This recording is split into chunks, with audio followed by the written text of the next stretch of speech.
You are watching Procurement and Supply Chain Live, coming to you live from London, but our next speaker is joining us all the way from Australia, and that is Prudence Jacobson, Associate Partner, Procurement and Supply Chain at IBM Consulting. Prudence has 20 years of experience in senior procurement and supply chain roles with global and Australian organisations such as Unisys, ANZ Bank, Qantas and Westpac Bank. In her role at IBM Consulting, Prudence is applying her experience to help clients maximise the value from their suppliers and supply chain. She's got a strong focus on sustainability as a unifying factor for procurement and supply chain strategies and organisations. So welcome to the show, Prudence. Hello, thank you, Scott. That's very nice of you. And hello, good morning, good evening, wherever anybody is and viewing this presentation. I'm very sorry that I cannot be with you in London, but maybe next time if I get invited back.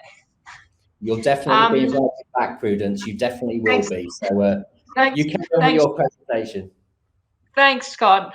Really appreciate it. Look, as Scott said, I work at IBM in our Asia-Pac Finance and Supply Chain Transformation function. I'm actually an ex-commercial lawyer, but moved into operational and strategic roles and then into my first procurement role at Unisys, which I loved. And as Scott mentioned, I've had other roles since.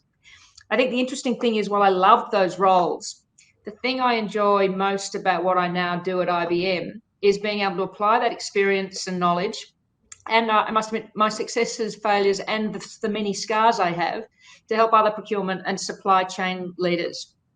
But the thing I know is things have changed a lot since my last procurement leadership role, which was only 3 years ago. And I'm seeing a real convergence of procurement and supply chain functions and skills and capabilities, and skill sets and capabilities, and a culture of change driven by sustainability, digitization, and risk management. Just before I start, I like to do this with every presentation I had. I'm talking to you from Sydney, Australia, and I just would like to acknowledge the Gadigal people of the Eora Nation, who are the traditional owners of the land from which I'm talking to you today. And I pay my respects to their elders, past, present, and emerging.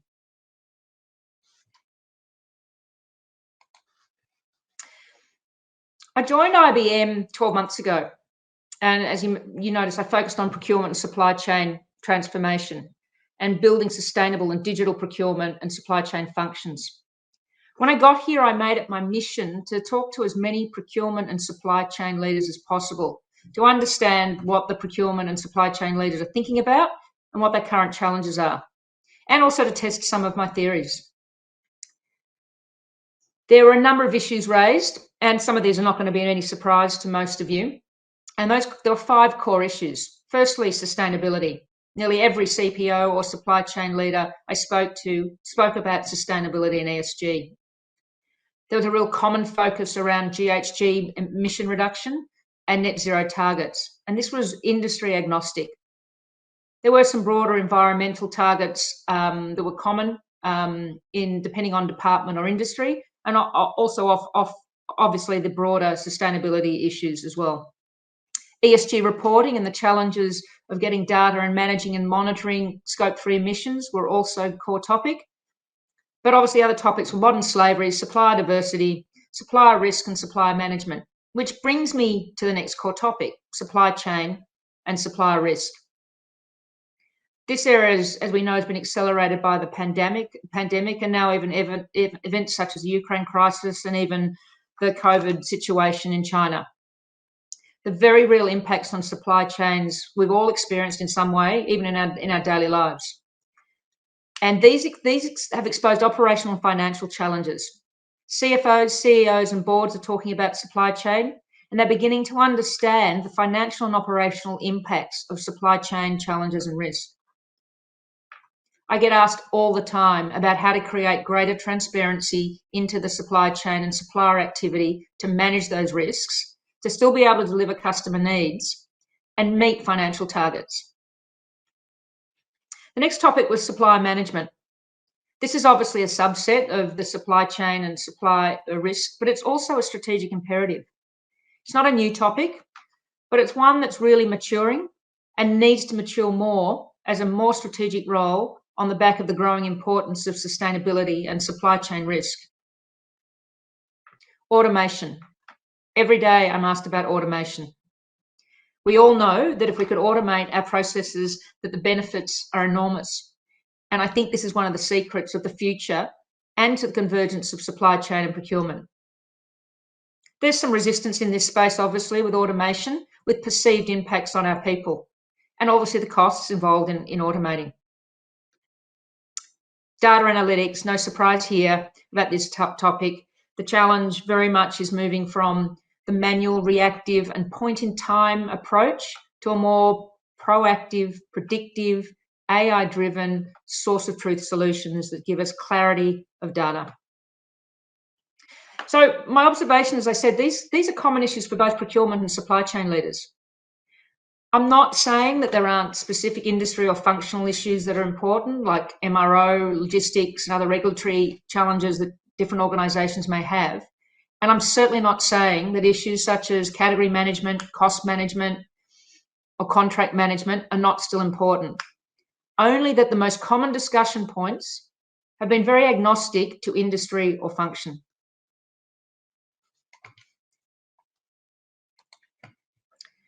For completeness, there are a couple of other observations I've made in the last 12 months that are worth talking about. As I said, C-level and board-level interest in supply chain. This is actually really important because the ability to make change and to seek and gain investment in changes is enhanced if boards are interested. There's a much higher possibility of investment for change. It can also be a possible challenge. There's likely some education required, so it's important that procurement and supply chain leaders can provide the required strategic advice to the C-level and board and lead the conversation, rather than being told what to do. And of course, the increased risk in understanding the supply chain risks and the resulting financial and customer impacts. We're already seeing the rise of the procurement and supply chain sustainability leaders. I was just looking at something on LinkedIn 10 minutes ago about a new role with a large organisation here. Every day I see more and more procurement and supply chain sustainability roles being established, with specific roles also being established in subtopic areas relevant to the organisation. For example, a client in Sydney has just appointed their first head of procurement sustainability, with one of the roles to support focused in supplier diversity. The topics addressed in various conferences and conferences I've attended and publications I've read indicate this change as well. For example, one of the conferences I attended last year had 30% of the sessions focused on sustainability, 25% on supplier and supply chain risk management. Just simply the use of the word supply chain in the media, in conversation, and even in service-focused industries such as banking and insurance is on the rise. One CPO in a major client here in a bank said she was shocked because it was the first time she had a senior executive use the expression supply chain when she was asked, what is happening in our supply chain? And finally, I think the convergence of supply chain is already happening. There are some organisations already bringing procurement and supply chain functions together. We've had a very major recent example in Australia with a large organisation who has combined its procurement and supply chain functions into a supply services super function, reporting to the CEO, with the previous procurement supply chain functions now reporting to it. In other words, the traditional functional structures have now become sub-function of a more strategic approach. The last observation, I think, is the way of the future. And the challenge is to lean into this and think more about how procurement and supply chain functions can evolve rather than just transform. So I guess, what is this evolution? I'd like to place these topics into three groups. The human and cultural, which is extremely important, managing the change of this type, and there are real cultural changes and capability changes that need to be evolved. The strategic drivers and the operational drivers. And I'd like to ask you to suspend, if you can, any current adherence to how current procurement functions and supply chain functions operate and are structured.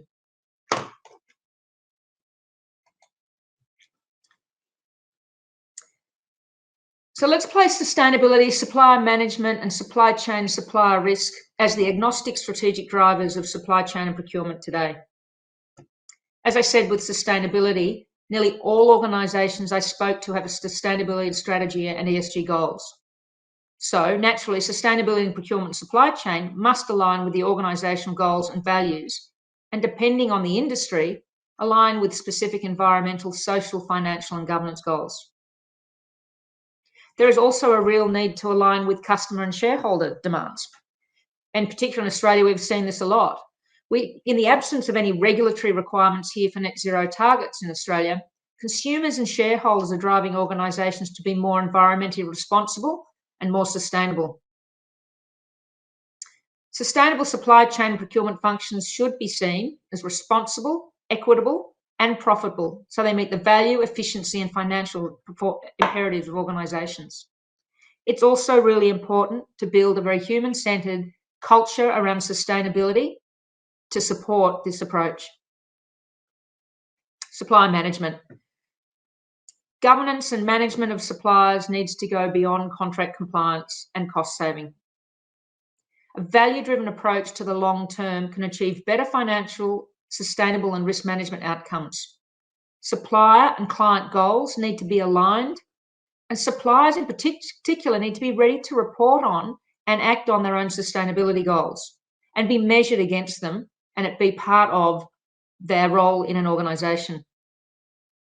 Again, here the cultural change is to upskill people and have them focused on the relationship and value-focused aspect of supplier management. Supply chain and supplier risk. We've all seen it. Basically, what we need is a much deeper knowledge of the supply chain. It's no longer adequate just to focus on our third-party supply. An understanding of the continuum of supply is required. Transparency into activity is required to see how supply chain is being impacted by various events and challenges around the world, so that people can make alternative decisions or put risk mitigation strategies in place to be able to manage the outcome and still deliver on customer and financial goals. I think here the culture change is to develop a strong risk management culture to support this. So look, the strategic shift is to these three drivers, and aligned to that is the need for the development of new cultural drivers and capability to support these strategic goals.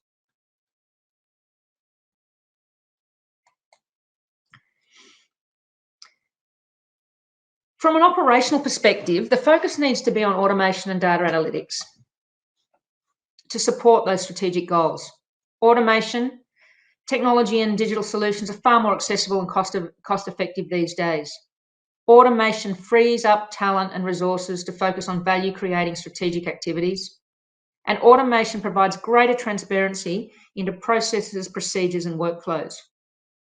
And automation is being seen as a way to replace traditional outsourcing models. Data and analytics solutions are a must. We need to eliminate the reliance on point-in-time manual analysis and reporting that are common today and create trusted sources of truth that drives better decision-making and improves the ability to influence stakeholders. Real-time, AI-driven solution frees valuable talent to focus on more strategic work. So look, this is all great, and it's very easy for me to sit here and talk about what I think the future looks like. But I know from bitter experience how hard it is to transform and how to get the stakeholder support and investment to do so. I believe there's a real window of opportunity, though, for procurement and supply chain leaders to take advantage of the current conditions, to challenge how we do things today and bring procurement and supply chain together and invest in common challenges. The how is obviously the hardest part. But, if I had a greenfields opportunity, I would think about it completely different to how I've ever done it before. I'm not a huge fan of frameworks, but in order to try to make sense of what I've seen and how these changes and how to approach these changes, I use a fairly simple model, which I'd like to share.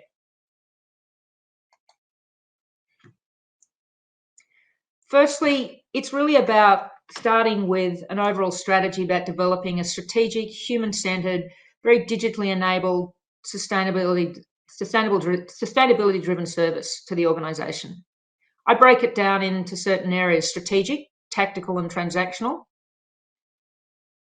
or if you like, your back office your middle office and your front office. I also think of in terms of both the human and the technical and the people, and also how you might actually access that expertise in each of these different areas. So if I start with the transactional or back office activities, certainly what's important here is process reviews and workflow improvements, which will underpin any automation. The benefit of the automation then lies in the elimination of superfluous processes and subjective approaches and the manual labour. Traditional outsourcing models, which have been common in this space, are being challenged as they rely on resource-based models, and automation is one of the ways to address this. In this area, I would look to buy these services from appropriately qualified partners, whether it's platform, it might be still some people, and it really needs to be technology-led and human-supported. This isn't about also getting rid of people. This is about freeing people. This is about freeing people to move up the value chain from tactical into strategic and allowing them to have more time to deliver on those value outcomes. If next I move to the tactical or middle office functions, and depending on what industry you are in, these cover such things as category management, sourcing, logistics, MRO, cost management, contract management, etc. For these functions, I would particularly look to data and analytics as well as automation to support my talent. For example, the data and analytics aspect of category management, I would certainly try to automate and digitize or have a partner accountable for providing all the base information and reporting for this piece of work. I'd then focus my talent on the application of this information into the business and into our stakeholders aligned to business outcomes. I would certainly look to automate all low-value sourcing to the extent I could, and I know this has been done. And I'd investigate other managed service options, especially in MRO and in sourcing, to see whether there were ways that I could improve the service and reduce my reliance on manual processes. So this area is about building internal capability to support the strategic activities, freeing them from the more administrative and manual work activities so that they can focus on the strategic. So here I would think about going, it's both human and technology-led. And I would look to partners too to go, I'd build capability here, but I'd also need to buy some capability here. And again, whether it's platform or other managed service solutions that could support me here. And then we look to the strategic or front office. And this is really where I would put my energy, investment, and capability. I'd make sustainability, supplier management, and supply chain or supplier risk my core strategic pillars. And I'd create roles that specifically address these areas. I would then align these outcomes and KPIs to the organisational outcomes. This is very much the area where I would build deeply the internal capability and knowledge and invest in the skills and capability. I'd also invest heavily in the cultural change needed to make a sustainable digital and risk view of this function workable. So here it's very human-led. It's still supported by technology, but it's very human-led and based on relationships, whether it be supplier relationships or stakeholder relationships. So here it's a build approach to what I do. And it's a borrow. So there will be times that I need to maybe get expertise in consulting, advice to help me about the direction I'm going. So a bit of borrowing of some skill sets from the market at certain times. I think it's an opportunity for evolution rather than transformation, as I said. A strategic, human-centered, digitally enabled approach which focuses on the common elements of procurement and supply chain and creates a new strategic function aligned to current business challenges. We can only do this if we free ourselves and our teams from the time-consuming, inconsistent manual processes and operations and other administrative tasks that suck up the time of our valuable human capability. I see so much waste in well-trained and well-paid people spending time in this area. It adds little value and distracts people from strategic outcomes. So the solution here is process and workflow assessments and automation. We can also only make the strategic change if we can eliminate the manual data and analytics activities and the one-off point-in-time solutions that are obsolete within months. Output from these manual processes can be unreliable and easily challenged by stakeholders. And certainly we cannot make the best decisions and influence stakeholders if we do not have the facts and a source of truth which is trusted. The solution: adoption of real-time AI-driven solutions that are trusted and provide consistent data and analytics and transparency into the supply chain. And again, we can only really do this if we stop defining our functions and roles in terms of which are actually skill sets, such as category management, sourcing, logistics, contract management. These are really important underlying skills sets, but that's what they are, they're skill sets. And in my opinion, and I know this might be controversial for some people, they do not serve us well in terms of strategic alignment. So stakeholders sometimes don't understand these, and they're really operational skill sets. The solution for me is to be more driven by sustainability, supply management, and risk management, and the business engagement culture that underpins that. To conclude this, I just wanted to say, even the functional and the procurement supply chain terms we use are becoming obsolete. And I think it's time we think about how supply chain and procurement functions can converge and reposition as a strategically important super function. I want to thank you for being here today. I've really enjoyed it. And I do just want to conclude that, none of us achieve things on our own. And I'd like to end with just an acknowledgement to a couple of people whose thinking, and they may not know it, whose thinking and assistance has influenced this session. Sherry Heinisch from IBM, Tanya Siri from Procurement and the faculty, and Ninian Wilson from Vodafone. Thank you very much. Thank you, Prudence. Really interesting to hear your views based on your extensive experience, and also name checking some of our speakers as well. Sherry Heinisch is joining us at the event, and Yes, Ninian Wilson was at our event last year as well. One of our. He was, yes. Yeah. Yep. Okay, look, I've got a few questions for you here. To start with, you talked about funding, for instance, and the sort of major change you're talking about obviously requires funding, and it's not easy to come by these days. And procurement and supply chain can sometimes be at the lower end of priority. So how do we overcome this? Yeah, look, it's a really, really good question. It's certainly one of the challenges I've faced very much in my career in roles. Look, and while there's a greater willingness to invest in supply chain and procurement due to recent events, I think that window of opportunity may close quickly. So looking for investment in procurement supply chain, in the past was often based on it's going to drive cost savings. And I never found this terribly effective.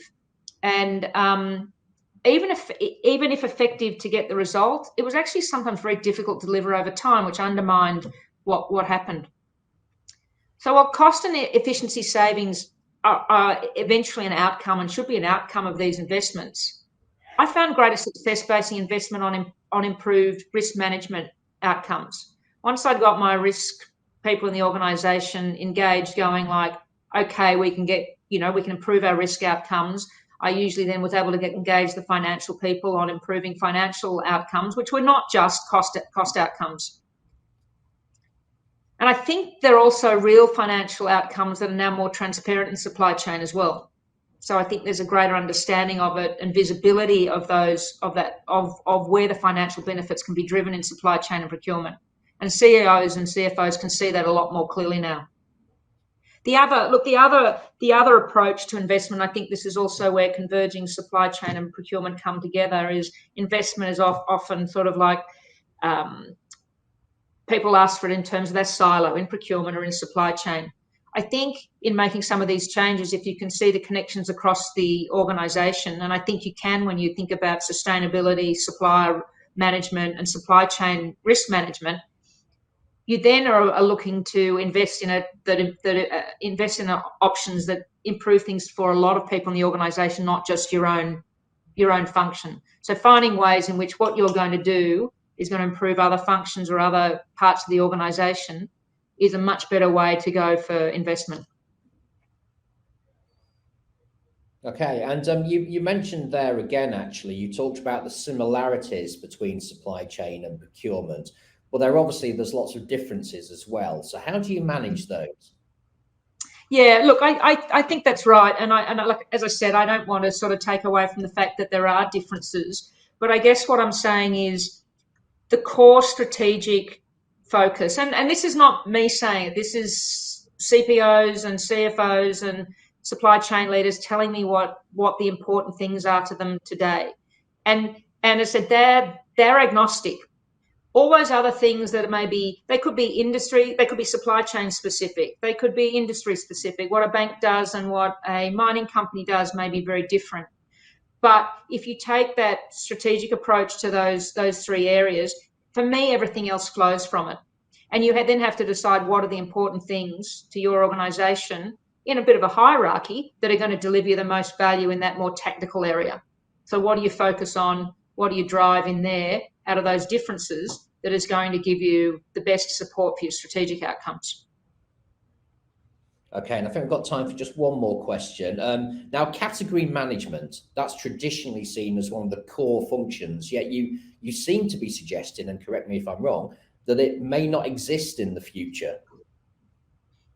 Yeah, look, I guess this is one of my bugbears, and I know this might be controversial because I've had discussions here with several people about this, and category management has been one of the really important skill sets for procurement and in supply chain. It's a really important skill set. My challenge to it is I don't think stakeholders understand its strategic importance, and I think it's often and it may depend how you actually set up your category management team, but it's for me it's an important skill set that supports the strategic goals, and it's the outputs of the category management that need to be used in conversations with stakeholders to align with their needs to work out what they're doing. And there may be organizations that do that very well with their category management. One of my challenges was to see people, category managers go off to business leaders and go, I've got this, and this to help you. Instead of knowing the information you have, asking the stakeholder and understanding the stakeholder's business needs, and then going like, if I could do this and we could fix this way, does that meet your outcome? So I think it's an important skill set.